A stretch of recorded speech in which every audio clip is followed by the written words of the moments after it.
Fortabraccio. Fortabraccio.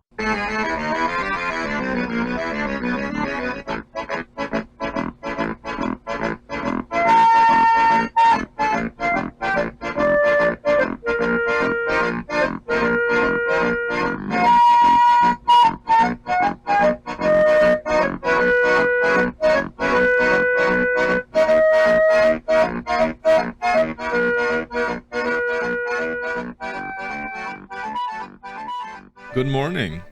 Fortabraccio, Fortabraccio, or Fortabraccio. You decide. But today's question is, are they still worth it? They got recommended to me as one of the most meta units. But this was a while ago. Can they still hold up against sword units like paladins or palace guards now with their buff?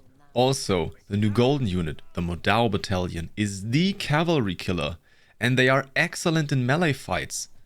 So, should you even run them? Before I start with anything, remember, use the tip, and just the tip. If enemies get too close, they don't do much damage, and I don't think they stun. More about that later.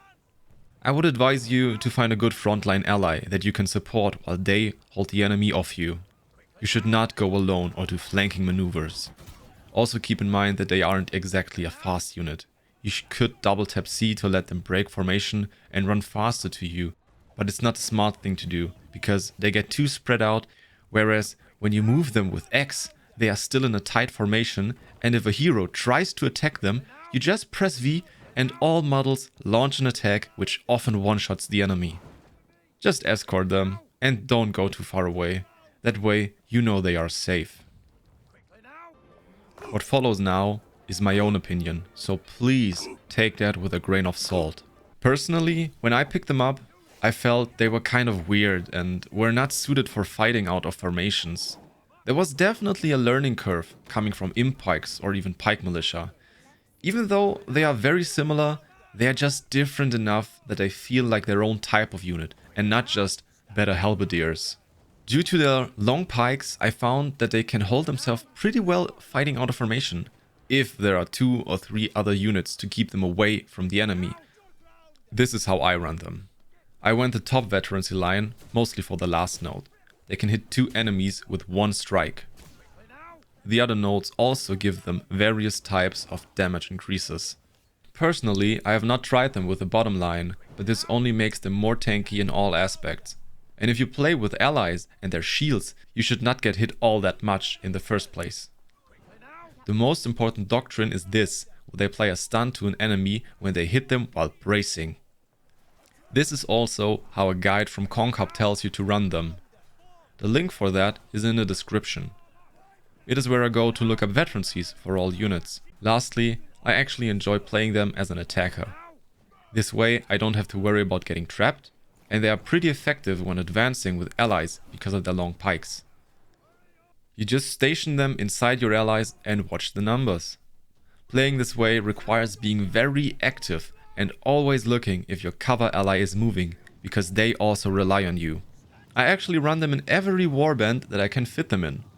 Once you set them up, they have a huge damage potential and can close off entrances without being in the line of fire.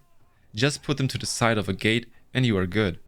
They have a pretty low leadership cost compared to stuff like Star Wars and Paladins, but they are still as useful, if not more useful, when you play to their strengths.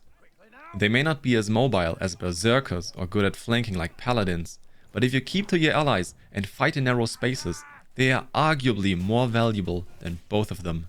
I mean, I wouldn't charge into Fortabraccios after all. But now to the question if they are useful in this meta.